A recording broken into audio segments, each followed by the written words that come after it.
Assalamualaikum warahmatullahi wabarakatuh. Balik lagi di channel Ita Rosida. Buat teman-teman yang belum subscribe channel saya, silahkan klik dulu tombol subscribe-nya, kemudian aktifkan loncengnya agar saya semakin semangat lagi ngasih informasi ke teman-teman semuanya.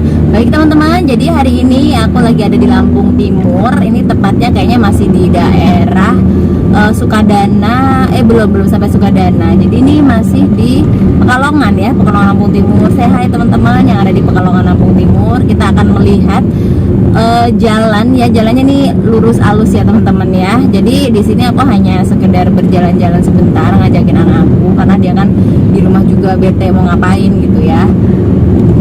Dan sedikit cerita teman-teman, kenapa buat teman-teman semuanya yang untuk berproses TKI ikut saya seperti PRT itu harus ada jaminan, karena memang saya ada satu cerita yang sangat lucu teman-teman, lucu kemudian tidak manusiawi mungkin ya kita bisa bilang. Jadi saya akan bercerita ke teman-teman semua kenapa sih ikut Baita ini harus ada jaminan gitu, jaminan sejumlah uang. Karena apa? Karena itu tadi teman-teman, saya nggak mau terjadi salah paham, nggak mau terjadi sesuatu yang intinya merugikan ya, merugikan saya, merugikan TKI dan lain-lain seperti itu ya. Jadi saya maunya harus sama-sama gitu ya, sama-sama tidak dirugikan gitu intinya ya. Jadi ceritanya gini teman-teman, di 2019 itu waktu itu pernah ya aku memberangkatkan beberapa calon tenaga kerja wanita atau TKW kita sebut.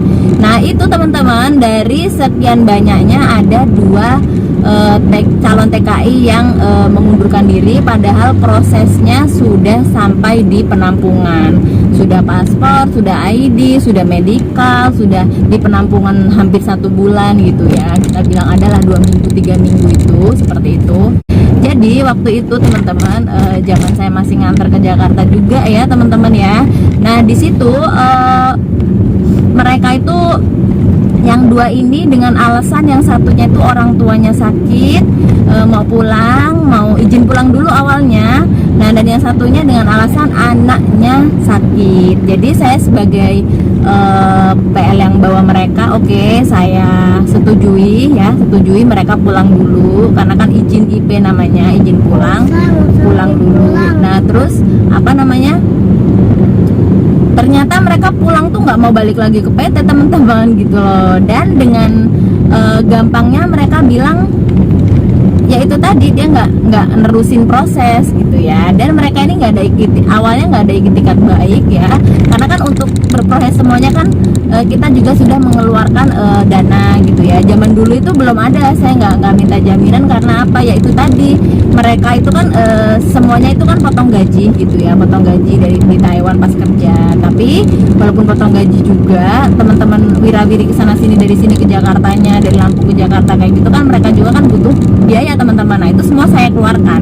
Kemudian akhirnya mereka kan mengundurkan diri, padahal mereka sudah mau dapat job waktu itu.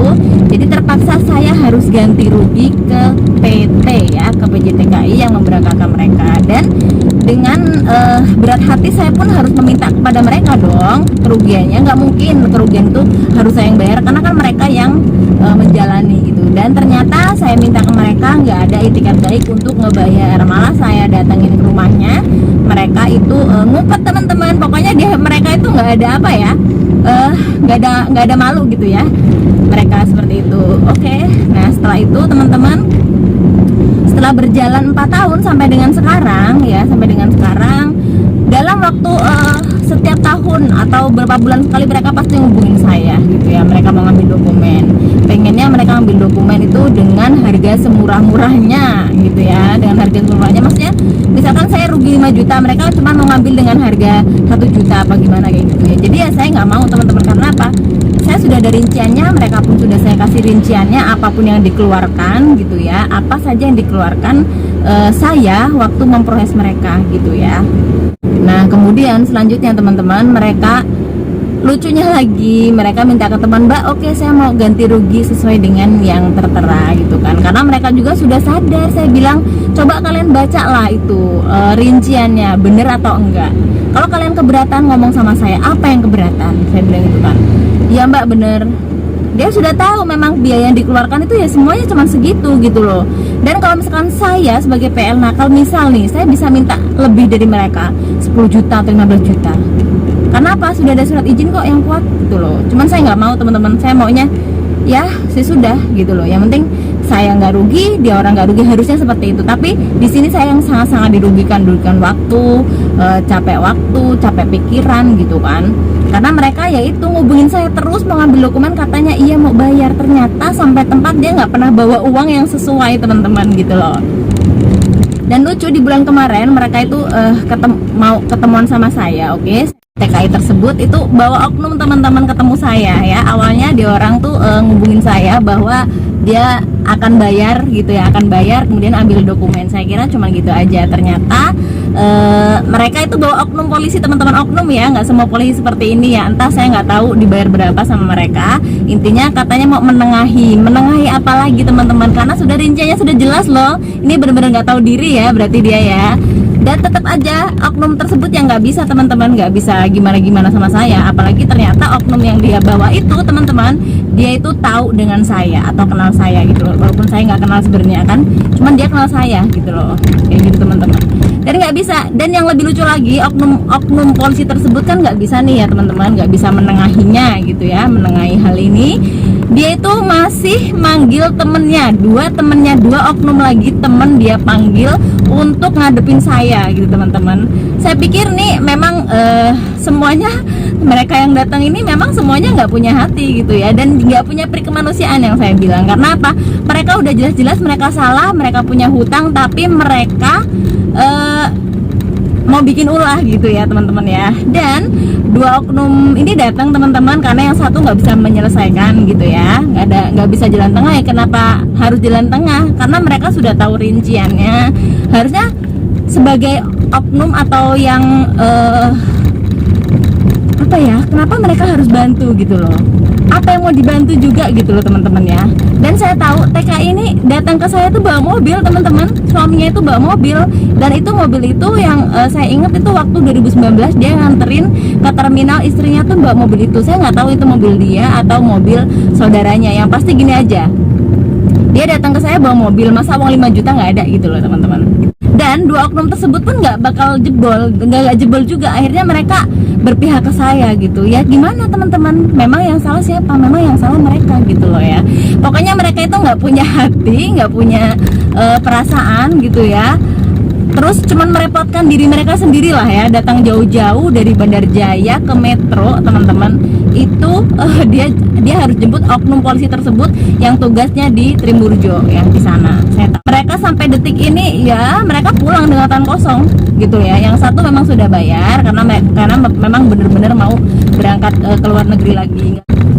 Susah pasti kalau mereka mau berangkat lagi tanpa paspor lama gitu kan. Dan yang satu ini teman-teman, ini benar-benar apa ya, saya bilang manusia yang mudah-mudahan ditaubatkan dirinya sama Allah, mudah-mudahan rezekinya dipermudah sama Allah gitu ya, biar dia bisa melunasi hutangnya. Karena apa? Dia bisa pamer harta ya teman-teman. Kenapa sih dia nggak mau pamer hutangnya gitu loh? Karena padahal harta di dunia ini nggak dibawa mati teman-teman. Cuman kalau hutang itu pasti dibawa mati loh, harusnya dipamerin loh. Gitu ya teman-teman ya. Oke baik teman-teman, segini aja ceritanya ya. Makanya kenapa sih yang ikut saya itu, yang mau minta bantu saya untuk pergi ke luar negeri itu harus ada jaminan, yaitu jawabannya. Dan mudah-mudahan teman-teman semuanya sehat selalu, kemudian dilancarkan rezekinya, biar tidak ada hutang di antara teman-teman dan juga orang lain gitu ya teman-teman ya. Mudah-mudahan apa yang kita kerjakan hari ini menjadi berkah, menjadi apa ya, menjadi pahala buat kita nanti di akhirat gitu ya. Jadi jangan sekali-kali ya kita berurusan masalah dengan orang lain gitu loh ya. Yang pasti kita jangan sampai merepotkan orang lain apabila kita nggak bisa ngasih orang tersebut gitu aja ya. Apalagi sampai melukai atau ngecewain dengan sebegitu konyolnya gitu ya. Terima kasih yang sudah nonton video saya, mudah-mudahan bermanfaat, dan assalamualaikum warahmatullahi wabarakatuh. Dan saya ambil jalur kiri karena memang saya mau lurus. Kalau misalkan jalur kanan itu teman-teman, itu kalau teman-teman mau ke arah dua-dua sana, dan kalau lampu merah jalur kanan itu harus berhenti ya. Kalau jalur kiri ini bisa lurus aja terus. Jadi sebelah kiri ini Taman Kota Metro ya. Buat teman-teman semua biasanya yang datang ke Kota Metro, kebanyakan itu mampir di taman ini teman-teman. Kalau jalur gini di Masjid Taqwa itu juga rame ya. Dan kebetulan banget itu Tugu yang di situ tuh lagi dibenerin, yang di pasar Kota Metro ini, jadi agak terhambat perjalanan karena memang ada proyek pembenahan Tugu, bangunan Tugu. Saya akan belok kiri aja teman-teman. Nah itu ada Laka Lantas Metro. Dan di sebelah sana, sebelah kanan ini ada KFC, kemudian ada Chandra ya teman-teman ya. Ini memang Kota Metronya. Ini ada apa ini? Yang suka ngumpulin sampah ya, banyak banget. Kita bisa belok kiri, ini perboden dari sana ke sini nggak bisa, jadi leluasa kita ke sini. Ini termasuknya saya muterin Taman Kota Metro ya teman-teman.